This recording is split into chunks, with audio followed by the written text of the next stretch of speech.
Are leaders in grave danger? Imagine a country where the safety of our leaders is jeopardized and citizens are left questioning the integrity of those in power. In our constitutional republic, this is a stark reality we must confront as we witness alarming events unfold. Recent news highlights not only the threats to our political landscape, but also the ongoing shifts in the workplace and education that will impact our future. Welcome to Hashtag Go Right with Peter Boykin, where we cut through the noise and misinformation to bring you the facts. Let me start with a quick story. There was once a time in this country when speaking the truth wasn't a revolutionary act. Now every word we speak seems to face censorship and scrutiny, especially when it goes against the left's narrative. But we're not backing down because in a constitutional republic like ours, liberty means standing firm. Even when that tide is turned against you. That's what Hashtag Go Right is all about. Now let's dive into today's stories. I think it's time for us to go right.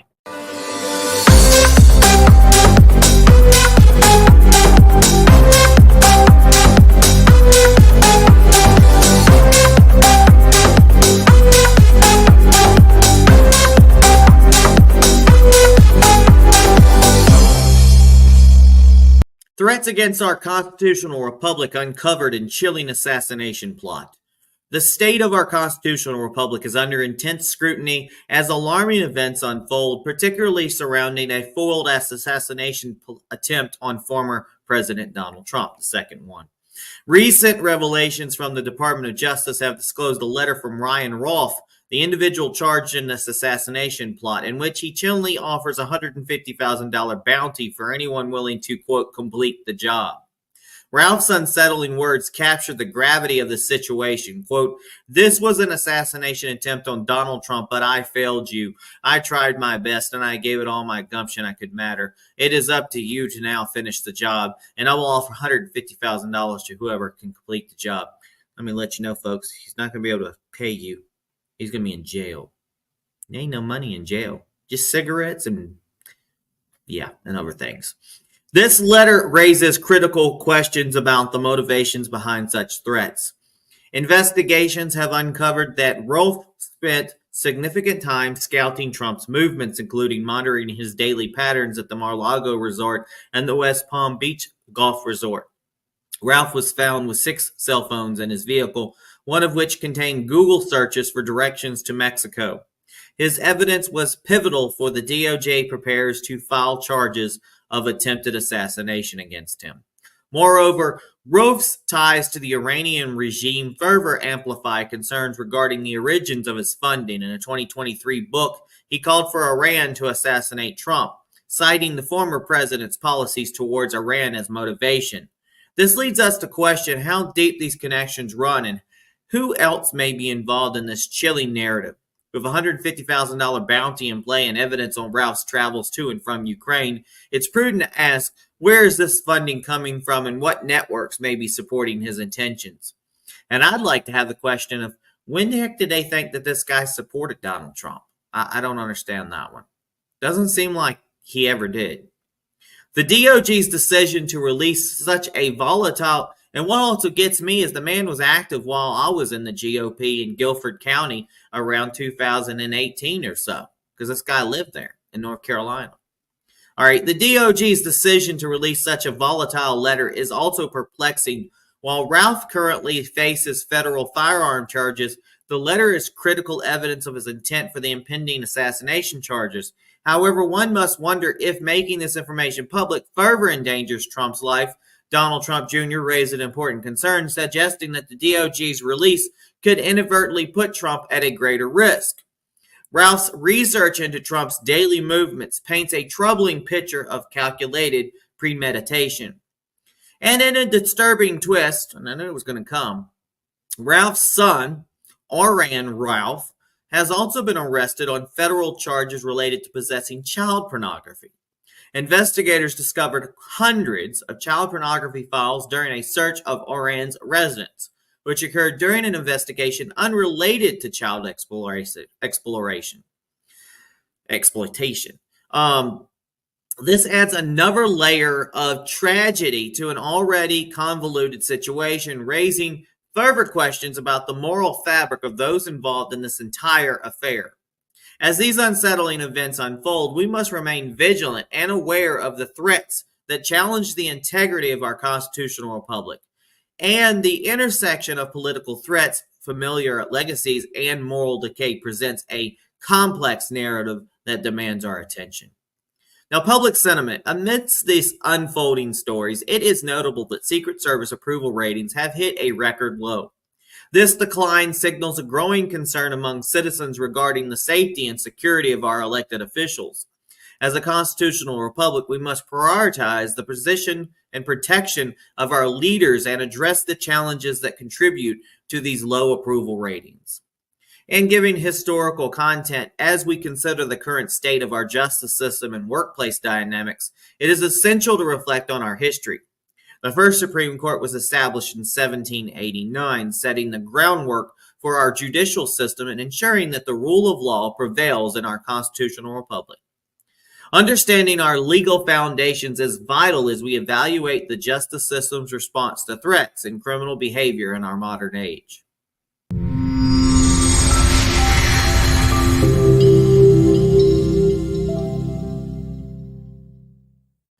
Funding crisis in our constitutional republic. In the recent days, the House Rules Committee has opted against a crucial vote on a short-term spending bill aimed at preventing a government shutdown. I say shut it down. Shut it down. This decision sets the stage for Speaker Mike Johnson to rely on Democratic support to pass a funding bill. A scenario that raises eyebrows and concerns among conservatives, except for sometimes we have to reach across the aisles. There's nothing wrong with it, people. If you feel behind on these latest developments, the National Pulse has provided a detailed explanation of the ongoing situation, but I've broke it down a little bit more for you. As both houses of Congress scramble to devise an emergency funding package ahead of the impending November election, there is an evident fear of backlash from voters. Continuing resolutions are not new to Capitol Hill. They serve as temporary measures designed to provide Congress with more time to formulate comprehensive budget bills. However, the stakes are significantly heightened as we approach a presidential election. Under the leadership of Speaker Mike Johnson, House Republicans have attempted to advance a continuing resolution that included several conservative policy priorities, only to see their efforts thwarted by internal party disputes. The most recent funding proposal, which garnered some support from Senate Democrats and a fraction of Republicans, has drawn criticism from conservatives who feel it betrays their interests. This failure could have proved detrimental to Johnson's long-term prospects as Speaker. I think the fix to this is say any spending bills have to only deal with spending. No adding like this little clause of abortion here, or this little clause on marriage here, or this little clause, stuff that has nothing to do with spending or the economy. That needs to be left off that bill, and it needs to really just talk about what the hell we do spending money in the government. But yet somehow we keep running out of money every couple of months, and we somehow give all our money to overseas. All our money overseas. The roots of this funding crisis extend beyond just Speaker Johnson and House Republicans. Blame can be laid squarely at the feet of Senate Democrats and their Republican counterparts, who have stalled the budget bills initially passed by the House. Senator Susan Collins accurately points to Senate Majority Leader Chuck Schumer as a key player in this funding debacle. Schumer's decision to delay the budget bills, creating a standoff just before election, appears to be a strategic mover aimed at forcing Republicans into a difficult position. While some of this delay may be attributed to poor scheduling, a significant portion reflects the calculated effort to undermine Republican leverage. So Johnson's proposed short-term funding bill met with rejection in the House just recently. Despite its inclusion of critical conservative measures like the SAVE Act aimed at tightening federal regulations to prevent non-citizens from voting, The bill fell victim to infighting among House conservatives. This defeat comes as a surprise given the tacit support from former President Donald Trump and the proposed funding timeline extending into late March of the following year. So I guess 2025. However, Democrats opposed the longer timeline, advocating for a shorter funding plan that could hinder a future Trump administration's budgetary goals. While some conservatives see the rejection of Johnson's bill as a victory, believing it enhances their bargaining power with Senate Democrats, the reality may be more complex. The push for a clean, continuing resolution could lead to yet another funding confrontation in December. Critics have pointed out that the SAVE Act's attachment was merely a strategy to secure conservative votes without addressing the pressing issue of non-citizen voters in the imminent election.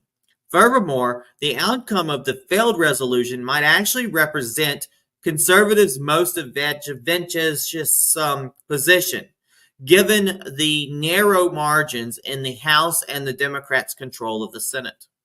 As of now, Speaker Johnson has introduced a new clean continuing resolution that lacks the controversial SAVE Act, proposing to maintain government funding at current levels through December 20th, 2024. The Rules Committee gets us through the election. The Rules Committee's vote on this bill will be pivotal. Conservative members may seek to block it, pushing Johnson to consider moving the resolution under suspension, which requires a 2/3 majority, essentially relying on bipartisan support. Should this resolution advance, it sets the stage for yet another round of negotiations just before the conclusion of this lame duck Congress. In conclusion, the funding fight underscores the ongoing challenges facing our constitutional republic as Congress grapples with the complexities of governance in our election year. The interplay of party dynamics, strategic maneuvering, and the need for effective leadership will shape the landscape in the days to come. And as citizens, we must remain vigilant and informed about how these decisions impact the fundamental principles of our democracy.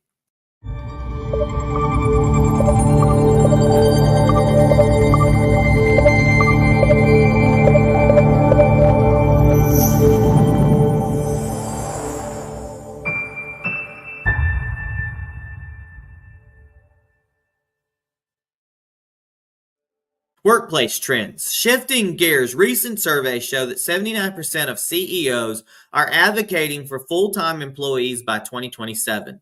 This trend indicates a strong desire among business leaders to stabilize their workforce post-pandemic. The shift back to full-time positions suggests that companies are anticipating a need for increased productivity and collaboration that remote work may not fully provide.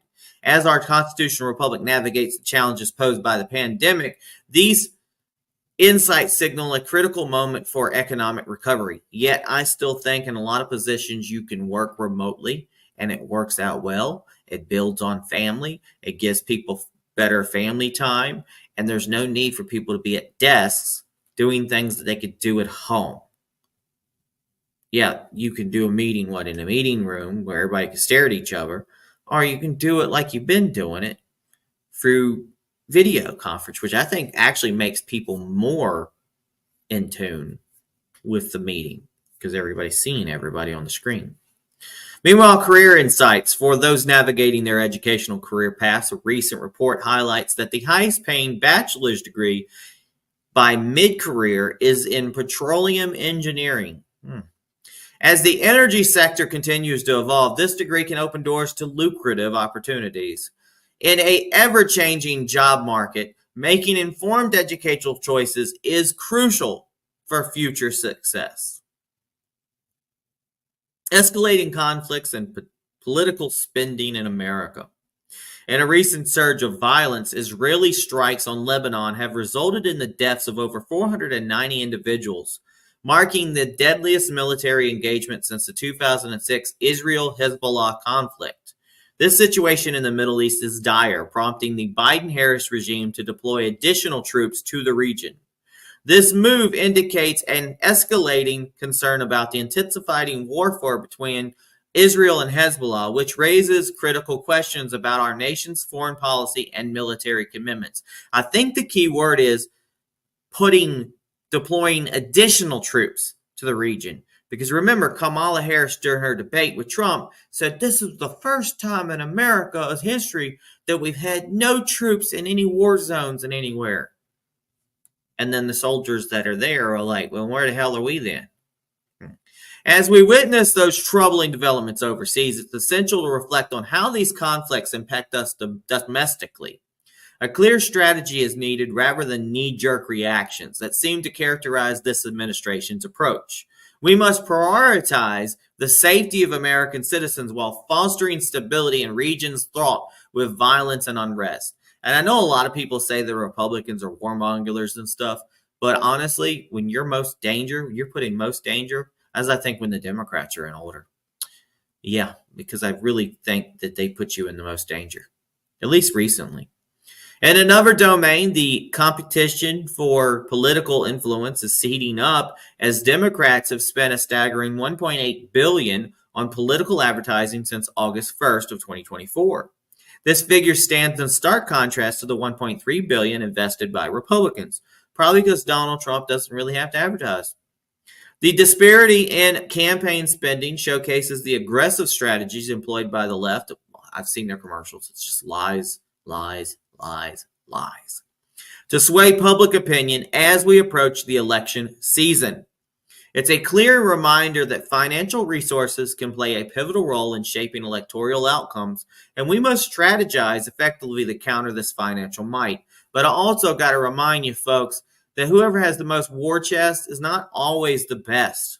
There's plenty of people, especially in North Carolina, who's had a lot of money and they still ain't won elections. Because if people don't like them and they don't have a good message, I don't care how much money you throw at it, it's not going to work. It's not going to work. Meanwhile, Donald Trump's campaign has identified nearly 500,000 low-propensity voters, aiming to galvanize support and secure a victory in the upcoming election. This initiative is indicative of a strategic focus on increasing voter turnout among those who may not typically engage in the electoral process. Mobilizing these voters could be crucial in reclaiming power and steering the country back towards the principles that uphold our constitutional republic. Folks, I will constantly say constitutional republic throughout my articles and videos because I'm a constitutionalist for liberty, and that's how I refer to this country. Moving on the tech front, Telegram CEO Pavel Durov has faced legal challenges in France, leading him to agree to provide user data to authorities under valid legal requests. This raises significant concerns about privacy and the extent to which tech companies are willing to compromise user security under government pressure. As citizens of a constitutional republic, we must remain vigilant about our rights and the privacy of our information. I really liked using Telegram. I like the fact that your data and stuff was stored. But now it seems like a government can just breach your security, breach your privacy. Especially if you're not doing anything. If you're doing something criminal, I can understand. But if you're not doing anything criminal, it's kind of BS, folks.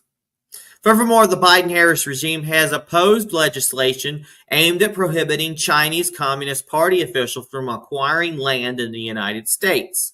This decision is alarming considering the growing concern about foreign influence and the potential implications for our national security. Protecting our land and resources from adversaries is not merely a political stance, it's a necessity for preserving our sovereignty.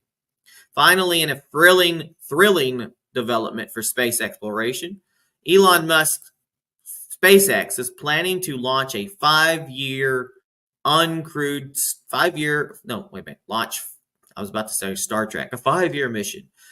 launch 5 uncrewed starships to Mars within 2 years, with the hope of sending crewed missions within 4 years if these initial launches succeed.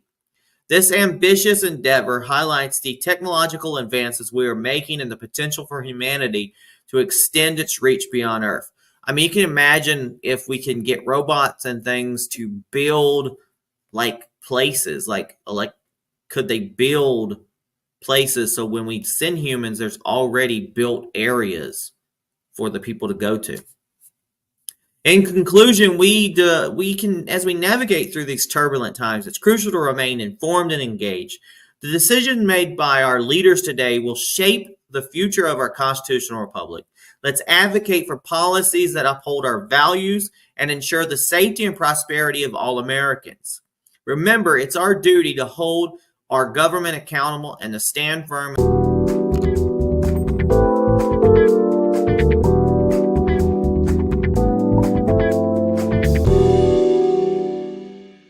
We got more. Ukrainian election interference and FBI transparency concerns in recent developments. The trip of Ukrainian President Volodymyr Zelensky of the United States has raised serious questions about election interference.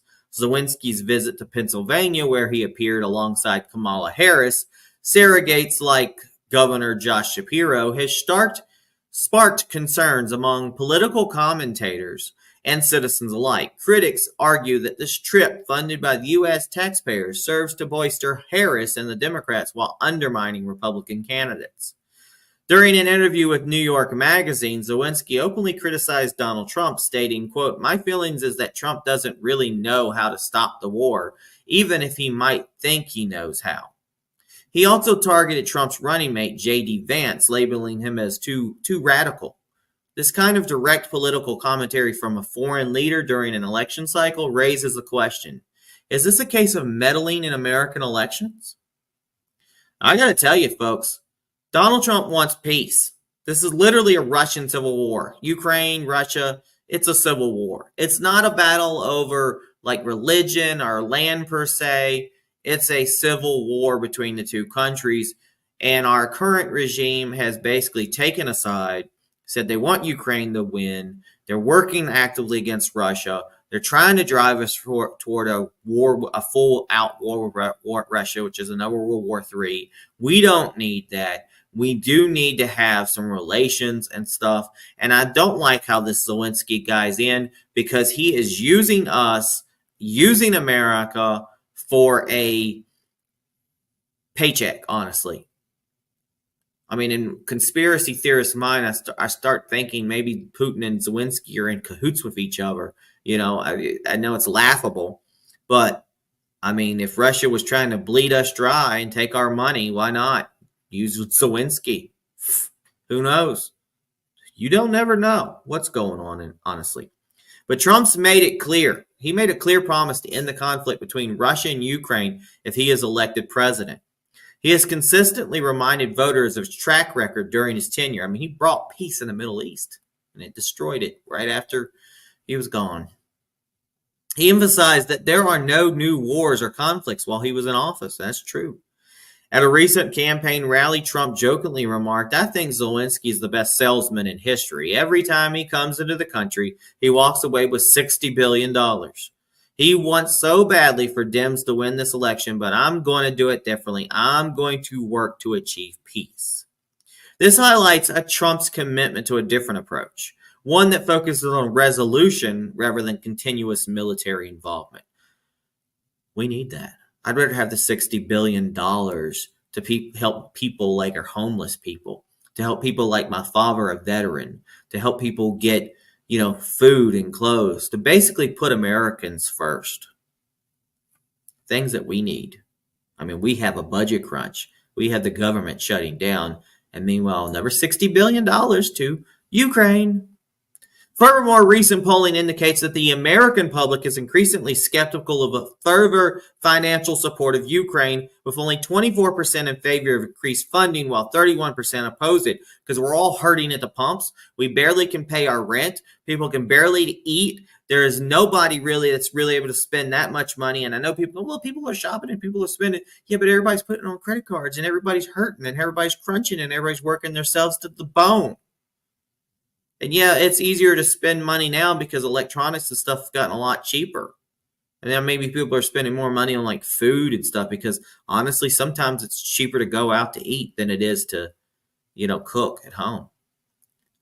Now, this disconnect between the actions of foreign leaders and the sentiments of American citizens is concerning and prompts an urgent need for dialogue regarding the influence of foreign powers in our domestic elections.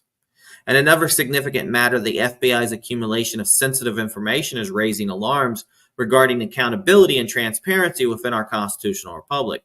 I wrote a whole article on this on GoRightNews.com, but I'm added into this news report.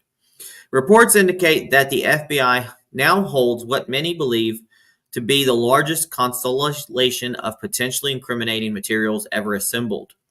It's kind of like the Infinity Gauntlet of blackmail.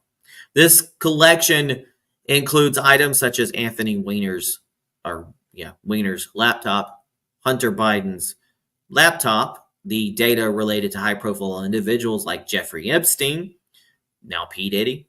The implications of such vast reserves of data are troubling. Critics fear this collection could be weaponized, serving not to uphold justice, but rather to manipulate political outcomes. Without transparency, the American public is left in the dark, questioning whether the truth will ever be revealed or if these files will be withheld from, quote, we the people. It is imperative for a thriving constitutional republic that we maintain a commitment to transparency and accountability in law enforcement. Citizens deserve access to the information held by the FBI and clear understanding of whether justice is genuinely being served. As we navigate these complex issues, the commitment of #GoRight is to cut through misinformation and provide the facts necessary for informed citizenship. Remember, this fight transcends partisan lines. It is fundamentally about right versus wrong. That's why I call it Go Right. Right versus wrong. Stay tuned for ongoing coverage and insights into these pressing matters. We're going to go into what the next phase of this podcast, and then we'll wrap it up with our Go Right Recap Remix with another great Go Right music video. We'll be right back.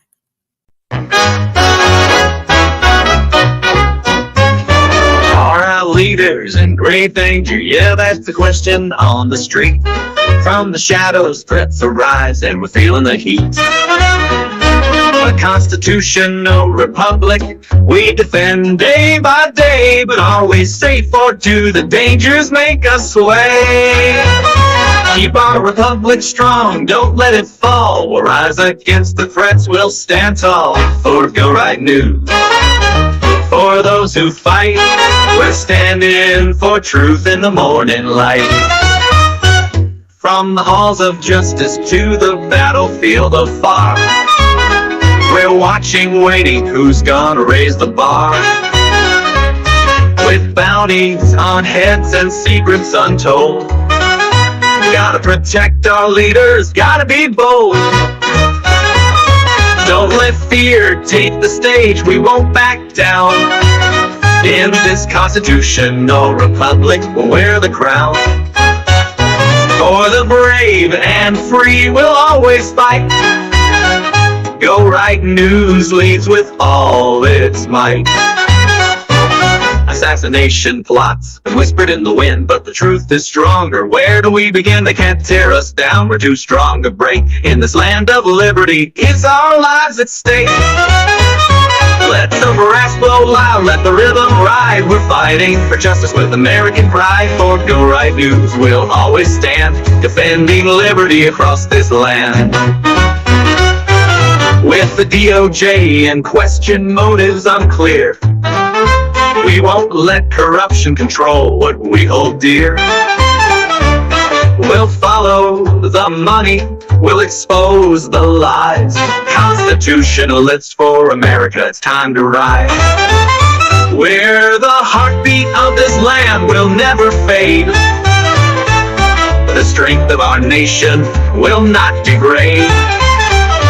For the truth, for our leaders, we'll march along. Constitutionalists unite, we'll keep fighting strong.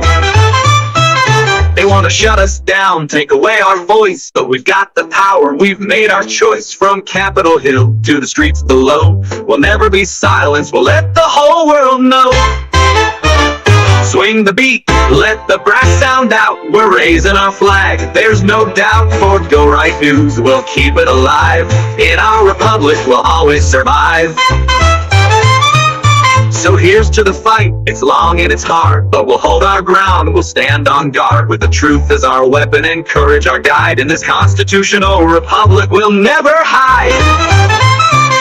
With horns in the air and the drums rolling fast, we're fighting for freedom. We'll make it last. For Go Right News and our leaders so grand, we're keeping this republic. We'll make a stand.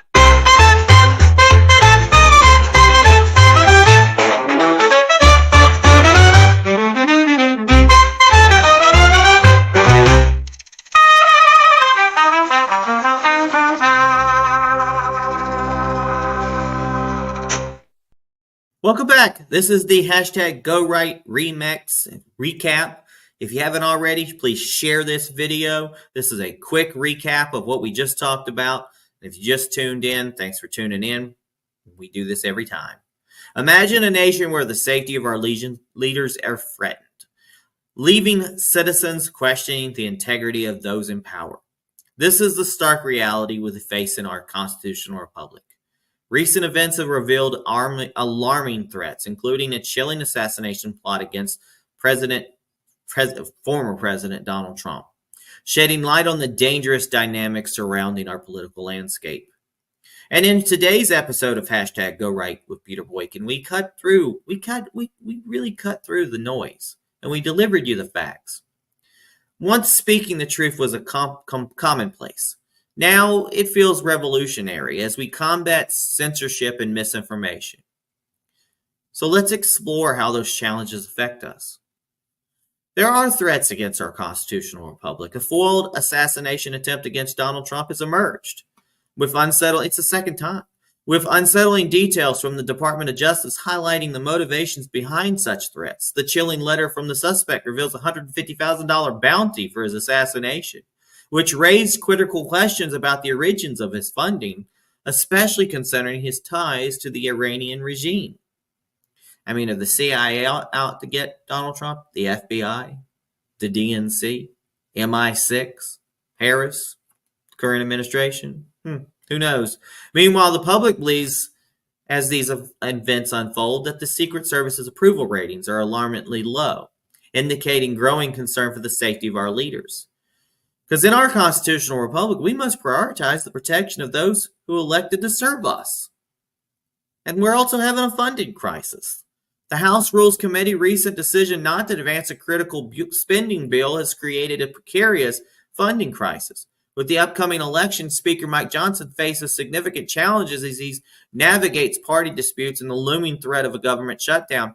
And it's all because the SAVE, which basically said, we're going to make sure illegals, people who aren't American citizens, don't vote in our elections.